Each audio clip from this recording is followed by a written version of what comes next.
I mean, you look night and day different these days. You had a very, very serious heart attack. You almost died, and it inspired you to completely change your lifestyle. You lost a ton of weight. You're now vegan.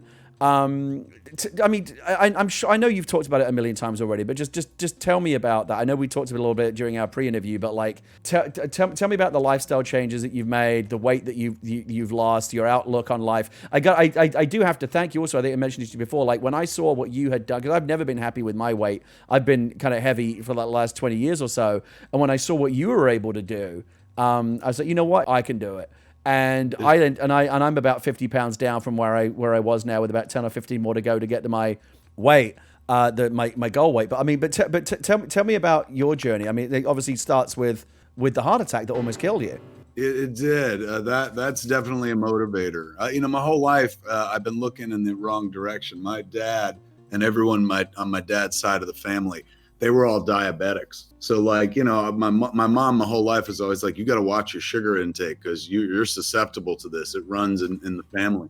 And never once did I look in the other direction to think about heart disease. Like while I was on the table, like when they brought me into the ER, the doctor, we were in the OR at this point. The doctor was already up inside me, which sounds way hotter than I mean, but he punctured into my femoral artery and went up into my heart and was saying like, yeah, it's what I think it is. You have 100% blockage in your LAD. They call it occlusion, 100% occlusion in your LAD. I said, what's that? You learn a lot about the body very quickly in a short amount of time when you're about to lose your life. And the doctor was like, that's the artery that goes across the front of your heart, the most important artery in the heart, and it's right now 100% blocked. I didn't feel like I was having a heart attack. And that's the most important part of this story for people listening. Like, when I was a kid, because of the TV and movies, you think, oh, your arm's going to go numb, and then that's a sign of a heart attack. That's how you know you're having a heart attack. There are way less intrusive signs, way more subtle signs. Sweating, indigestion, nausea, because I vomited like water, nothing solid.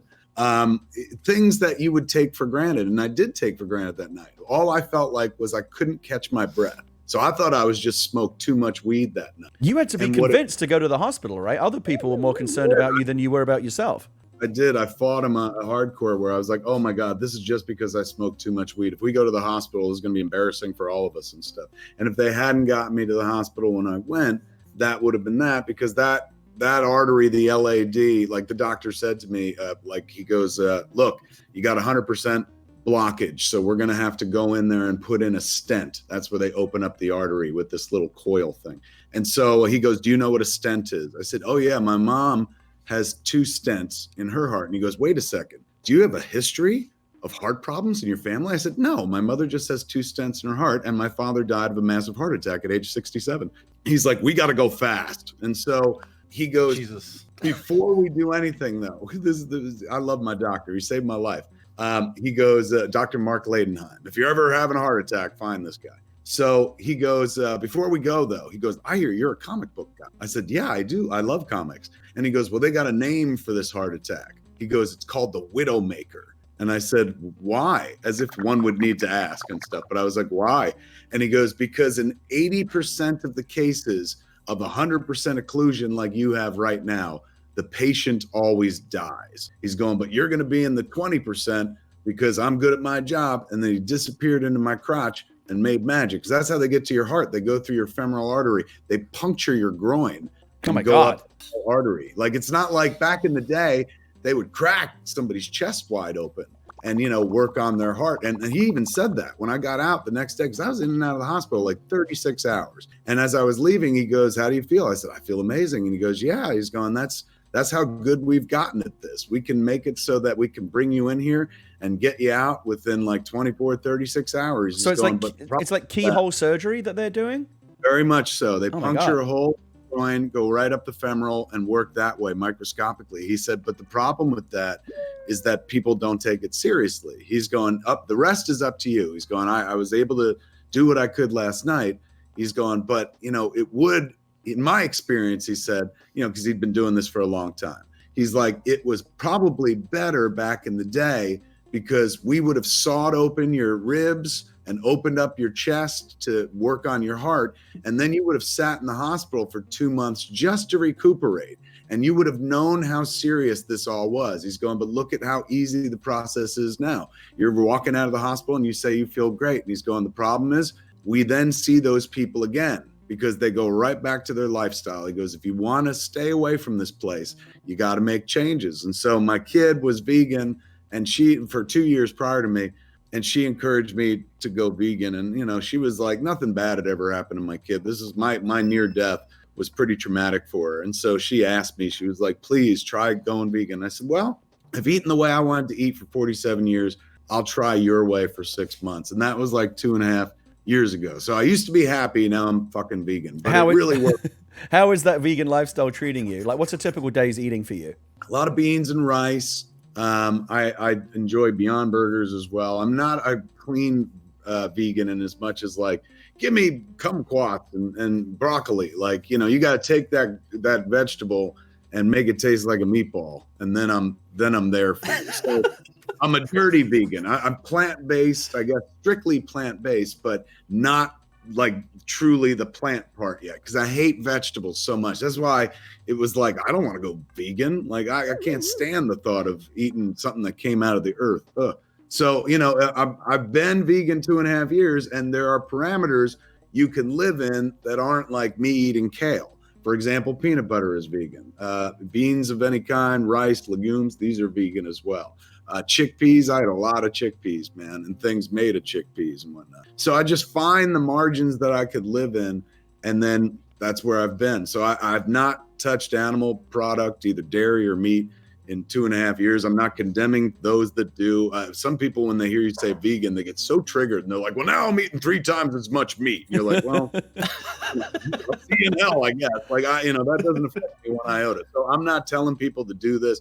I did it because of my heart. When people say, wow, you lost a lot of weight, man, like, how'd you do it? Like, I can't lie and say, well, it wasn't veganism, so don't get mad at me. So I say, like, well, I went vegan, you know, and so if people, you know, I've seen online a lot of people since my heart attack of like, hey, you flipped, so I flipped. Same way you were talking about, like, you lost weight, so I lost some weight.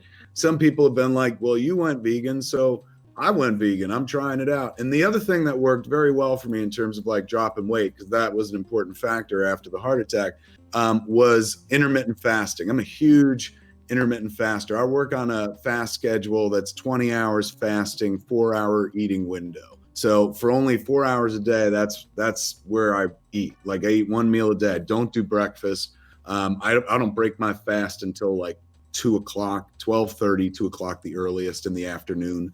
And I tend to eat 1 meal a day and then shut it down for the rest of the day. And then there's some days where I'll do like 72-hour fasts where you just don't eat for 3 days. And some people say that's not healthy, but it absolutely is, especially when you have stored energy like my body does. It's not healthy for thin people, in shape people, to maybe take 3 days off from eating, although it's not unhealthy as well. There are insane health benefits. For example, by day 2 of a fast, since your body is not working in digestive mode, which it's constantly forced to do because we all eat 3 meals a day, or we've been told to, which is a lot of propaganda.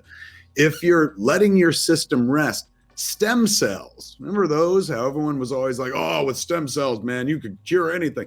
Your body will release stem cells at 48 hours of fasting because the body is allowed to shut down and rest. And those stem cells go wherever they're most needed in your body. So this is a healthy practice to do, not just like good for cutting weight, but it's good for like shutting your system down and rebooting it. It's just like your phone or your laptop. How often do you ever turn that stuff off? It's just always going to sleep or waking up. Sometimes you have to power down and let something rest. And so intermittent fasting allows you to do that. And if you've got extra weight and stored energy like I've got, then your body starts eating itself. Penn Jillette wrote a wonderful book in which he described it as like, even though I gave up eating cake and eating steak, my body was still feeding on cake and steak that I had eaten years ago, and it was just stored in my fat cells. So I'm a big believer in intermittent fasting. It's worth a shot, particularly for trying if you're like middle-aged guy like me looking to kind of drop weight or maintain